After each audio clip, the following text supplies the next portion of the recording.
নমস্কার বন্ধুরা, নতুন একটা রেসিপির পর্বতে সকলকে জানাই স্বাগত। বানিয়ে দেখাবো আপনাদেরকে মটরশুঁটির একটা রেসিপি। তো এখানে প্রথমেই আমি এক বাটি মটরশুঁটি ছাড়িয়ে নিয়েছিলাম। এখন বাজারে মটরশুঁটির দাম কিন্তু অনেকটাই কমে গেছে, কারণ শীত প্রায় শেষ হতেই চলেছে। আর এই মটরশুঁটিগুলোর কিন্তু এবার শেষ হতেও চলেছে। তো মটরশুঁটি এখানে আমি নিয়ে নিলাম এক বাটি, তার সাথে নিয়ে নিয়েছি 4টে কাঁচা লঙ্কা। ঝালটা যে যার পছন্দ মতো নিতে পারবেন। আর এখানে নিয়ে নিলাম 1 ইঞ্চির মতো আদা। সামান্য অল্প করে একটু জল দিয়ে দিলাম। এটা খুব বেশি মিহি করে পেস্ট করব না, একদম কম করে একটু দানা দানা রেখে একটু পেস্ট করে নিতে হবে। দেখুন আমি একটু দানা দানা রেখে কিন্তু পেস্ট করেছি, খুব বেশি মিহি করে কিন্তু পেস্ট করাবেন, তাই জলের পরিমাণটা একদম কম দেবেন। এখানে গ্যাস জ্বালিয়ে একটা প্যান বসিয়ে দিয়েছি। এখানে চাইলে আপনার কড়াতেও করতে পারেন আপনারা।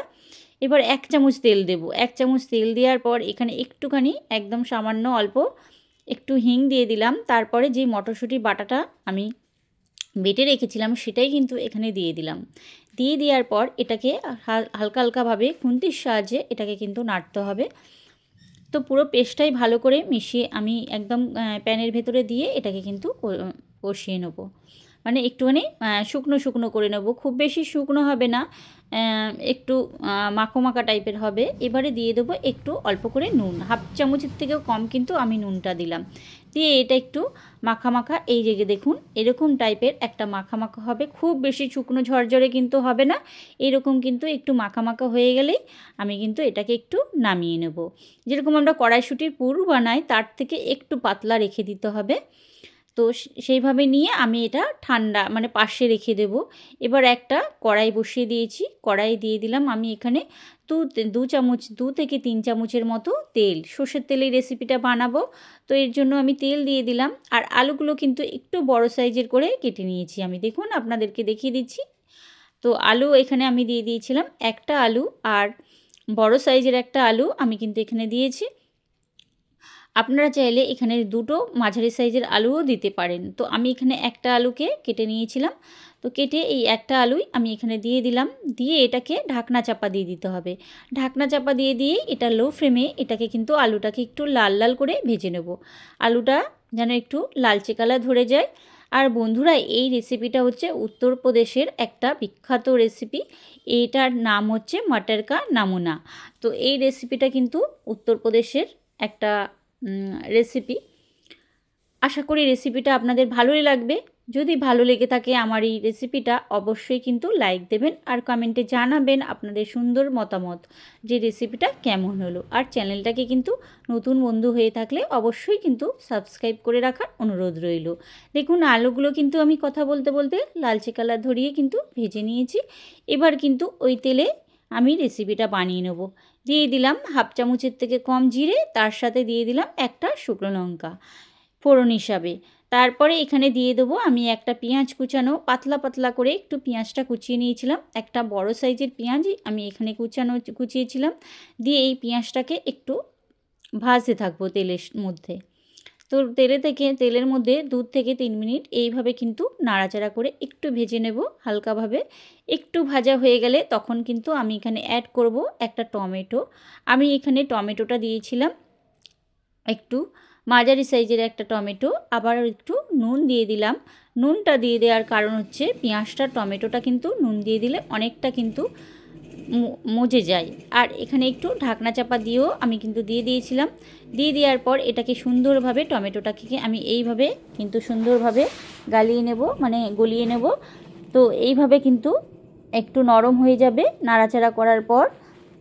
তারপরে দিয়ে দেবো, দেখুন আমি এখানে হাফ চামচ রসুন বাটা আর হাফ চামচ আদা বাটা, মোট মিলিয়ে আদা রসুন আমি এখানে কিন্তু 1 চামচ নিয়েছিলাম।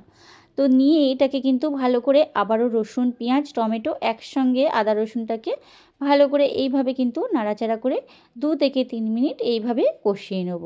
তারপরে দিয়ে দেবো এখানে কিছু গুঁড়ো মশলা নিয়েছি, কাশ্মীরি লঙ্কার গুঁড়ো হাফ চামচ, হলুদ গুঁড়ো হাফ চামচের থেকেও কম, ধনে গুঁড়ো হাফ চামচ, জিরে গুঁড়ো হাফ চামচ। মশলার পরিমাণটা কিন্তু একদমই কম লাগে এই রেসিপিটায়। এবার এই মশলাটা দেওয়ার পর ভালো করে কিন্তু একটু কষিয়ে নেব। যদি বন্ধুরা এখানে জলের প্রয়োজন হয় তাহলে কিন্তু একটু জলও দিতে পারেন। দিয়ে এই মশলাটাকে একটু কষিয়ে নেবেন। দেখুন আমি একটু আদা রসুনের যেই পেস্টটা করেছিলাম সেই মশলা ধোয়ার বাটির জলটাই কিন্তু একটু অ্যাড করে দিলাম, দিয়ে এটাকে ভালো করে কিন্তু একটু কষিয়ে নেব। দেখুন সুন্দরভাবে কিন্তু আমার কষা হয়ে যাচ্ছে এই আদা রসুন পেঁয়াজ। এবারে দিয়ে দেবো আমি এখানে একটু চিনি, চিনির পরিমাণটা দিয়ে দিয়েছি আমি হাফ চামচের মতো। চিনিটা দিলে বেশ ভালো লাগবে, রেসিপিটা একটু মিষ্টি হবে, খেতে খুব ভালো লাগবে। তো একটু মিষ্টি মিষ্টি ঝাল ঝাল বেশ ভালোই লাগবে। এবারে দেখুন আমি যে মটরশুঁটিটা ওই প্যানের ভেতরে একটু নাড়াচাড়া করে একটু শুকনো করে রেখেছিলাম, সেটাই কিন্তু এখানে দিয়ে দিলাম। এই মটরশুঁটিটার সাথে মশলাটা ভালো করে কিন্তু সুন্দরভাবে এবার আমি কষিয়ে নেব। আপনারা চাইলে এখানে কাঁচা মটরশুঁটি আবারও অ্যাড করতে পারেন, এই মশলা কষার সাথে সাথেই কাঁচা মটরশুঁটি কিছু দিতে পারেন। আমি কিন্তু দিইনি, যেহেতু এখানে মটরশুঁটি অনেকটা পরিমাণে আমি বেটে দিয়েছি, তাই আমি দিলাম না। আপনারা চাইলে এখানে কাঁচা মটরশুঁটিও আবারও অ্যাড করতে পারেন। আর বন্ধুরা এই রেসিপিটা কিন্তু রুটি পরোটার সাথে খেতে ভালো লাগবে। যারা একটু নতুন স্টাইলের রেসিপি খেতে চান তাহলে কিন্তু এইরকম এক রেসিপিটা বানিয়ে দেখতে পারেন। এবারে দিয়ে দেবো কষিয়ে নেওয়ার পর এখানে আলুটা, ভাজা আলুটা দিয়ে দেওয়ার পর আবারও ভালো করে কিন্তু সব মশলার সাথে কষিয়ে নেব। এটা কিন্তু খেতে কিন্তু অসম্ভব ভালো হয়। তো এইভাবে কিন্তু আমি কিছুক্ষণ একটু কষিয়ে নেব। তো দেখুন যাতে কড়াতে ধরে না যায় সেটা কিন্তু অবশ্যই লক্ষ্য রাখবেন। যদি প্রয়োজন হয় তাহলে একটু জল দিয়ে দিয়ে কষিয়ে নেবেন কিন্তু। তো আমি একটু অল্প পরিমাণে জল দিয়ে এটাকে কষিয়ে নিয়েছিলাম, যাতে কড়াতে না ধরে যায় তার জন্য একটু, যেহেতু মটরশুঁটি তো একটু ধরে যাওয়ার সম্ভাবনা থাকে। আর তেলের পরিমাণটাও আমি খুব বেশি দিইনি, তো কম করেই আমাদের তেলটা আমি দিয়েছি। তো এখানে ভালো করে একটু কষিয়ে নেব। দেখুন কষানোর পর, এইভাবে কষানোর পর আমি এখানে এবারে অ্যাড করব জলটা। আমার চ্যানেলে যদি নতুন বন্ধু হয়ে থাকেন তাহলে চ্যানেলটাকে সাবস্ক্রাইব করে রাখার অনুরোধ রইল। এখানে জলের পরিমাণটা দিয়েছিলাম আমি 1 কাপ আর হাফ কাপ, আর অবশ্যই কিন্তু এটা গরম জল দেবেন। তো দিয়ে দেওয়ার পরে এটাকে ভালো করে কিন্তু আমি মিশিয়ে নিলাম। তারপরে এটা 2 মিনিট ঢাকনা চাপা দিয়ে রেখে দেবো। 2 মিনিট পর এটা কিন্তু সুন্দরভাবে রেডি হয়ে গেছে।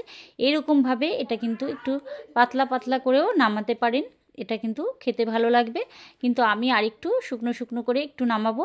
এর ওপরে আরও কিছু মশলা আমি অ্যাড করব। একটু লবণের পরিমাণটা কম ছিল তাই একটু দিয়ে দিলাম, তার সাথে দিয়ে দিয়েছি চেরা কিছু কাঁচা লঙ্কা, 3 থেকে 4 থেকে 5টা কাঁচা লঙ্কা দিয়ে একটু নাড়াচাড়া করে দিলাম। তার সাথে দিয়ে দেবো এখানে একটু গরম মশলা গুঁড়ো। গরম মশলা গুঁড়োটা দিলে খেতে কিন্তু খুবই টেস্টি লাগবে, একদম সামান্য কিন্তু দিতে হবে।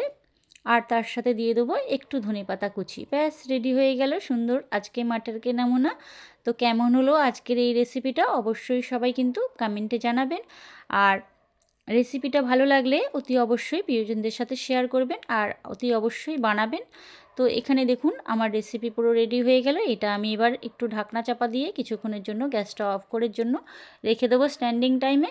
কিছুক্ষণ পর আপনাদেরকে পরিবেশন করে দেখিয়ে দিচ্ছি কতটা লোভনীয় হয়েছে রেসিপিটা।